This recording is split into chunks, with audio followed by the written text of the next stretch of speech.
Keteguhan di tengah gelombang. Tidak ada hari yang sepenuhnya tenang dan tidak ada malam yang sepenuhnya sunyi. Namun, Stoicism mengajarkan satu kebenaran sederhana. Bukan dunia yang perlu kamu taklukkan, tetapi dirimu sendiri. Setiap kali pikiranmu berlari ke masa lalu, ingatlah, itu sudah selesai, tidak dapat disentuh, tidak dapat diubah. Yang tersisa hanyalah bagaimana kamu menafsirkannya hari ini. Setiap kali pikiranmu melompat ke masa depan, ingatlah, itu belum terjadi, belum pasti, belum tentu seperti ketakutanmu. Yang bisa kamu lakukan hanyalah menyiapkan langkah kecilmu saat ini.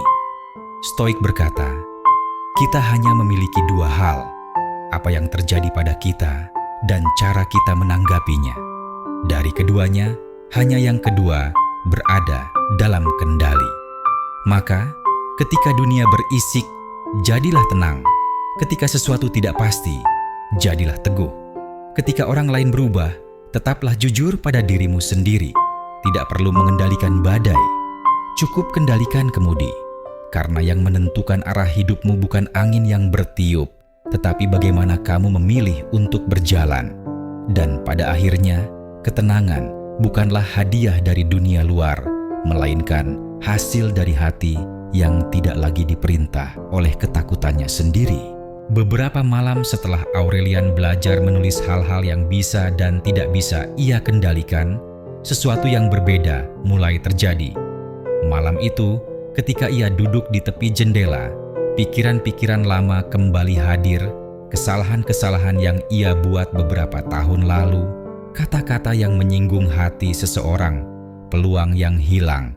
Tak lama kemudian, bayangan masa depan mulai muncul, ketidakpastian pekerjaan, rasa takut gagal, pertanyaan tentang kesehatan dan kebahagiaan yang belum pasti. Biasanya, semua itu membuat dadanya sesak dan pikirannya gelisah. Namun malam itu, ia menutup mata dan menarik napas panjang. Ia mengingat kata-kata Marcus Aurelius yang dulu ia baca. Manusia digelisahkan bukan oleh apa yang terjadi, tetapi oleh sudut pandang mereka terhadap apa yang terjadi. Aurelian mulai merenung. Ia menyadari bahwa semua ketakutannya tentang masa depan hanyalah penciptaan pikirannya sendiri, dan semua penyesalan tentang masa lalu hanyalah bayangan yang tak bisa ia ubah. Dengan perlahan, ia menulis di buku hariannya, 1. Masa lalu, bukan untuk disesali, tapi untuk dipelajari. 2. Masa depan, bukan untuk ditakuti, tapi untuk dipersiapkan dengan tindakan hari ini. 3. Saat ini, satu-satunya waktu yang benar-benar berada dalam kendalinya. Ia mengulang kalimat itu beberapa kali, membiarkan kata-kata itu meresap ke dalam pikirannya seperti air hujan yang menembus tanah kering. Di malam itu, Aurelian menemukan sesuatu yang baru. Ketenangan bukan berarti dunia di sekitarnya menjadi tenang, tapi hatinya menjadi teguh. Ia menyadari bahwa ketakutan dan kecemasan hanyalah gejolak pikiran. Ia tidak perlu melawan dunia, ia hanya perlu mengarahkan kembali pikirannya, menjadi kapten bagi dirinya sendiri. Sejak malam itu, setiap kali bayangan masa lalu atau masa depan muncul, Aurelian tersenyum. Ia tahu ia tidak bisa mengubah masa lalu dan tidak bisa memaksakan masa depan, namun ia bisa memilih bagaimana ia merespon, dengan ketenangan, dengan fokus, dan dengan keberanian. Ia menatap langit malam yang gelap, bintang-bintang yang jauh, dan berbisik pelan. Aku tidak takut pada apa yang sudah terjadi. Aku tidak cemas pada apa yang belum datang. Aku hanya akan hidup di sini, di saat ini, dan menjalani hari ini dengan teguh. Malam itu, untuk pertama kalinya dalam waktu yang lama, Aurelian merasa damai. Tidak karena dunia berubah, tapi karena hatinya telah menemukan kedamaian dalam ketidakpastian. Beberapa minggu setelah malam yang menenangkan itu, Aurelian mulai merasakan sesuatu yang berbeda.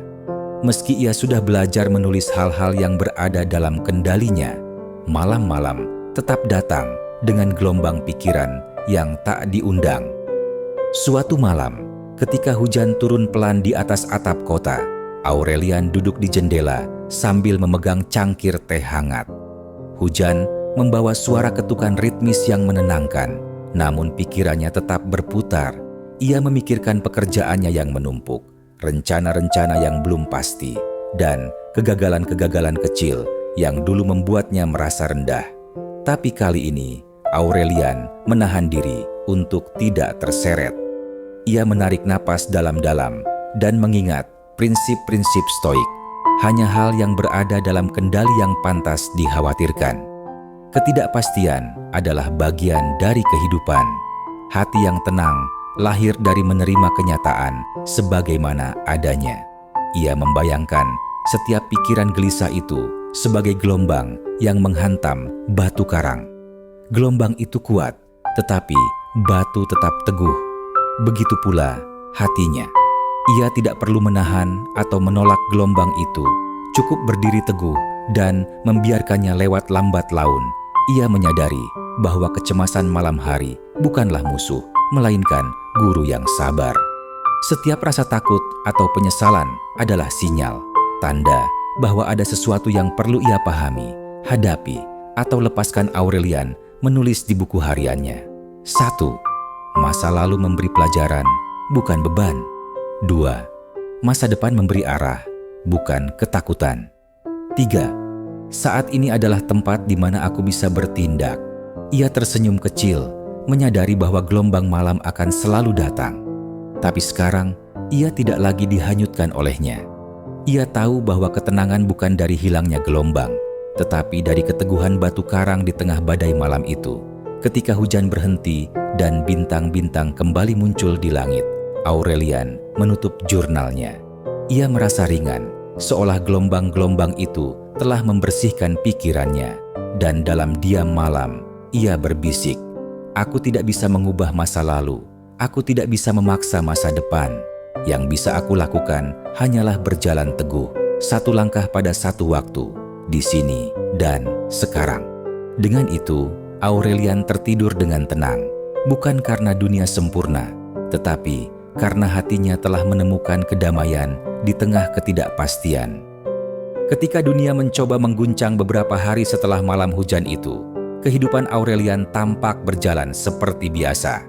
Ia pergi bekerja, pulang, makan malam sederhana, lalu duduk di dekat jendela untuk menulis jurnal malamnya. Namun, ketenangan itu tidak bertahan lama. Suatu sore, ketika ia masih berada di kantor, pemimpin perusahaannya mengumumkan kabar mendadak. Beberapa divisi akan mengalami pemangkasan besar-besaran. Dunia Aurelian seolah berhenti. Meski namanya belum disebut, ia tahu divisinya termasuk yang rentan. Dalam sekejap, pikiran Aurelian kembali dipenuhi bayangan masa depan, ketidakpastian, rasa takut, kekhawatiran tentang penghasilan, beban hidup, dan semua kemungkinan terburuk yang bisa menimpanya. Sepulang kerja, ia berjalan melewati trotoar kota dengan langkah yang berat. Angin malam menyentuh wajahnya, tapi justru membuat dadanya semakin sesak. Ia bertanya dalam hati, apakah prinsip Stoik cukup kuat untuk menahan badai yang nyata ini? Sesampainya di rumah, Aurelian duduk lama tanpa menyalakan lampu, hanya cahaya samar dari jalan yang masuk melalui jendela. Gelombang ketakutan datang bertubi-tubi, lebih kuat dari malam-malam sebelumnya. Namun, setelah beberapa menit, ia menarik napas panjang. Ia memejamkan mata, mencoba kembali pada apa yang telah ia pelajari. Aku tidak mengendalikan apa yang terjadi, namun aku mengendalikan bagaimana aku melihatnya. Ia membuka jurnalnya dengan tangan sedikit gemetar. Lalu ia menulis, 1. Apa yang tidak bisa aku kendalikan? Keputusan perusahaan, masa depan ekonomi, siapa yang akan dipertahankan, siapa yang tidak pandangan orang terhadapku. 2. Apa yang masih bisa aku kendalikan?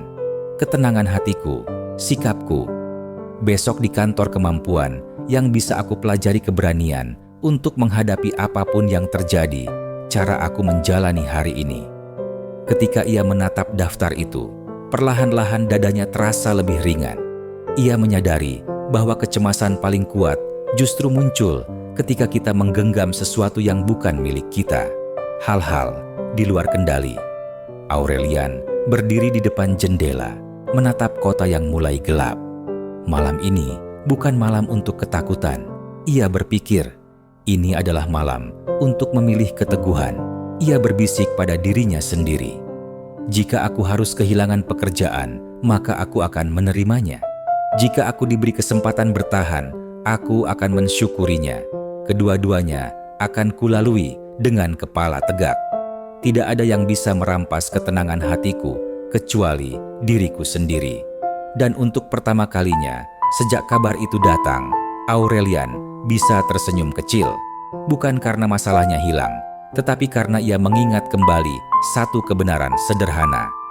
Badai terbesar bukan yang terjadi di luar, tetapi yang terjadi di dalam diri. Dan badai itu bisa ditenangkan. Ia menutup jurnalnya, mematikan lampu, dan kembali duduk di kursi favoritnya.